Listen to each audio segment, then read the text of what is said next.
Halo, assalamualaikum. Selamat datang dalam channel pembelajaran kita. Dalam pembelajaran ini kita akan mulai membahas soal-soal KSN tingkat provinsi. Nah, selamat bagi teman-teman yang lolos tingkat kabupaten kota ya. Dalam hal ini biasanya kesulitan teman-teman adalah ketika soal-soal semakin naik tingkatnya, levelnya, maka hal ini dihadapi dengan kesulitan. Nah, dalam pembelajaran ini kita akan coba menyelesaikan itu dengan pembahasan yang cukup menarik dan tidak susah yang kalian bayangkan. Nah, jangan lupa ya, terus share, subscribe, dan dukung pembelajaran kita ini, dan jangan lupa di-share ke teman-temannya ya. Dan kalau misalkan kalian punya ide atau topik menarik yang buat kita bahas bersama-sama, silahkan di komen di video kita ini. Nah, kakak coba untuk share screen dulu ya. Kita akan melihat bagaimana sih tipe soal-soal KSNP tingkat provinsi tahun kemarin. Itu ada soal pilihan ganda. Pertama ada sekitar 50 soal. Cukup banyak ya. Nah, 50 soal. Kemudian ada soal uraian atau soal esai. Tidak hanya 1, 2, tapi ada berapa nih? Ada sekitar 4 soal. Nah, kalian jangan pandai-pandai ya membagi waktunya. Mungkin di lain kesempatan kita akan coba sharing tips dan trik bagaimana kalian bisa melaksanakan soal atau mengerjakan soal-soal KSNP ini. Tidak hanya pilihan ganda, ada juga soal uraian. Dan soalnya cukup banyak ya. Dan terakhir ada studi kasus. Misalkan di sini globalisasi, itu kalian dihadapi dengan panjang soalnya ya. Dan kalian dituntut bagaimana kalian mampu membuat solusi dari permasalahannya itu. Nah, seperti itu teman-teman. Kita akan mulai. Pertama membahas soal pilihan ganda terlebih dahulu. Mungkin kita akan mengerjakan soal beberapa ya. Dalam pilihan ganda ini, di sesi pertama kita akan coba kerjakan dulu soal pilihan ganda. Dan harapkan teman-teman tetap biar bisa melaksanakan dengan baik. Kalian boleh nih sediakan pulpen ataupun juga kertas di buku kalian ya. Kita coba kerjakan secara bersama-sama untuk mengerjakan soal ini. Sebelum itu akan coba matikan video dulu biar kita fokus mengerjakannya. Nah, pertama kita akan mulai membahas soal ini, teman-teman. Nah, sinilah soal ketika soal berbahasa Inggris ya. You live in village and one day there is a factory in your village. Jadi kalian tinggal di sebuah perkampungan dan suatu hari ada sebuah pabrik nih di perkampungan kalian gitu. Jadi ada sebuah pabrik di perkampungan itu yang menaruh waste ya, sampah dan dibuang di sampah di sungai gitu. Nah, ini kan menimbulkan sebuah permasalahan gitu ya, bahwasanya menimbulkan bau yang cukup menyengat gitu ya, yang mengganggu kita. Dan di sini dalam ekonomi itu disebut sebagai apa? Pelaku ekonomi yang mengakibatkan dampak negatif bagi pelaku ekonomi lain, masyarakat gitu. Jadi sebuah kegiatan yang mengakibatkan kerugian bagi pelaku ekonomi lain. Nah, di sini kita kenal dengan istilah namanya adalah eksternalitas nih, teman-teman. Maaf kalau misalnya tulisannya jelek ya.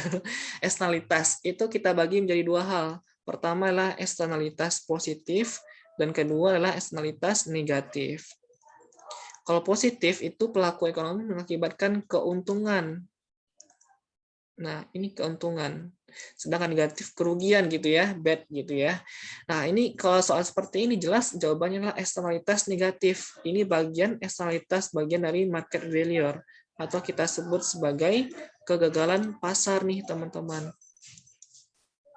Ini kita sebut sebagai kegagalan pasar. Nah, kenapa kita sebut sebagai gagalan pasar? Karena di sini tidak ada interaksi antar permintaan penawaran. Di sini tidak ada interaksi penjual pembeli. Akibatnya di sini hanya fokus dampak pelaku ekonomi akibatkan dampak terkait dengan apakah positif atau negatif bagi pelaku ekonomi lain. Nah, di sini jawabannya adalah terkait dengan eksternalitas. Jadi jawaban tepat adalah negatif eksternalitas. Nah, untuk positif ini bukan ya, free rider ini bagian pasar. Di sini kita hanya fokus market failure atau kegagalan pasar. Kalau free rider itu kan kait hubungan dengan kegagalan pasar. Public goods dengan private goods ini hubungan dengan barang. Sedangkan di sini kan kita bahas terkait dengan pelaku atau perilaku gitu. Nah, jadi jawabannya bukan terkait dengan barang ya, tapi dengan pelaku subjeknya. Nah, di sini jawabannya tepat adalah negatif externalities kayak gitu. Nah, kita lanjut di soal berikutnya, teman-teman. Di soal nomor 2. Nah, soal nomor 2 ini, misalkan di sini soalnya terkait dengan masih, ini lebih ke konsep ya, gitu. Nah, soalnya di sini kita fokus mengenai Gubernur Bank Indonesia Gubernur Bank Indonesia dipilih dan ditetapkan oleh siapa gitu ya. Jadi ketika BI di sini kita tahu kalau BI itu dia fokus mengenai kebijakan moneter ya. Jadi BI itu dia fokus mengenai kebijakan moneter. Nah, kebijakan moneter itu kalau BI itu dia sifatnya lah independen, artinya dia hanya sendiri yang mengurusnya, nggak boleh diatur-atur oleh pelaku atau lembaga lain. Nah, karena dia independen, maka dia butuh ditetapkan. Siapa yang menetapkan dia? Yang menetapkannya jelas kalau dia independen berarti dalam musyawarah ya, ditentukan berdasarkan keputusan dari Dewan Perwakilan Rakyat. Ini nggak ada hubungan dengan MPR karena MPR sekarang udah nggak ada ya, maksudnya tidak sudah bergabung dengan DPR, jadi bukan jawabannya. Meskipun ada juga Dewan Pengawas BI juga bukan jawabannya. Jadi ini Gubernur BI diputuskan atau ditetapkan oleh Dewan Perwakilan Rakyat. Gitu. Jadi jawaban tepat adalah DPR. Nah, lanjut kita bahas soal berikutnya, yaitu nomor 3, hadiah Nobel Ekonomi tahun 2019 dimenangkan oleh siapa? Ini 3 orang. Nah, salah satunya siapa? Ini nggak ada hubungan lagi materi kita ya. Ini perlu kita ketahui bahwasanya kita harus melek nih terkait info-info yang berhubungan dengan ekonomi. Salah satunya Nobel Ekonomi. Gitu nih adik-adik semuanya. Jadi tahun 2019 itu ada 3 orang. Pertama adalah ini menarik, dia pasangan suami istri sekaligus mendapatkan Nobel Ekonomi itu Abhijit Banerjee ya. Kak singkat aja namanya Banerjee. Banerjee ini jelas ya kalau dari namanya dari India ya. Pasangannya adalah perempuan. Nah, ini jawabannya yang tepat adalah perempuan ya. Pasangannya adalah Duflo, Esther Duflo. Nah, dia suami istri nih, teman-teman. Nah, Duflo ini perempuan. Ini perempuan. Nah, satu lagi itu namanya Michael Kramer. Nah, Michael Kramer ini ya dari Amerika ya, sebagian besar di sini mereka adalah dosen. Kenapa kita bahas terkait dengan Nobel? Karena Nobel ini dia fokus mengenai bagaimana menyelesaikan permasalahan masyarakat dengan membuat kajian-kajian solusi dari teori-teori ekonomi ya, kajian-kajian ilmiah, publikasi dan sebagainya. Jadi ada 3 orang, Abhijit Banerjee, Esther Duflo, dan Michael Kramer. Nah, 3 orang ini concern terkait dengan bahas masalah poverty atau kemiskinan nih. Masalah-masalah kemiskinan itu sering dibahas. Nah, ini kontribusinya menarik lagi, Banerjee dan Duflo ini dia concern bahas isu kemiskinan di Indonesia gitu. Nah, ini mengapa kita nggak bisa nih seperti mereka. Dan semoga suatu saat ya peraih Nobel Ekonomi itu berasal dari Indonesia ya.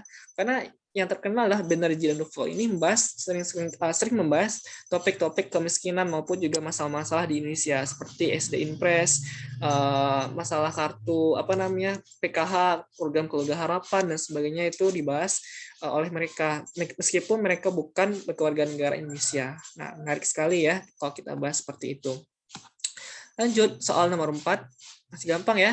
Nah, di sini soalnya terkait dengan mengenai marginal propensity to consume. Jadi di sini terkait dengan fungsi konsumsi dan tabungan ya. Nah, kita tahu nih teman-teman kalau MPC itu marginal propensity to consume itu adalah kecenderungan untuk menambah konsumsi. Artinya adalah untuk menambah atau mengurangi konsumsi ya. Atau mengurangi tingkat konsumsi. Jadi kita tahu nih namanya kecenderungan untuk menambah atau menaikkan atau mengurangi tingkat konsumsi kita sebut sebagai MPC. Nah, dalam hal ini ada sebuah persamaan mutlak bahwasanya MPC ditambah dengan MPS sama dengan 1. Kalau MPC kecenderungan untuk menambah konsumsi, sedangkan MPS adalah marginal propensity to saving. Marginal propensity to saving. Jadi dari namanya ini fokus terkait dengan tabungan, sedangkan MPC terkait dengan konsumsi. Nah, dalam hal ini kita tahu ya, MPC tambah MPS sama dengan 1. Nah, untuk multiplier effect itu rumusnya adalah 1 per MPS. Jika MPS-nya semakin besar, maka MPC tambah MPS sama dengan 1 ya. Ketika MPC semakin besar, otomatis MPC-nya akan semakin kecil. Sehingga ketika 1 dibagi pembagi yang semakin kecil, maka nilainya akan semakin besar gitu. Jadi ketika penyebutnya akan semakin kecil, maka jawabannya adalah semakin besar.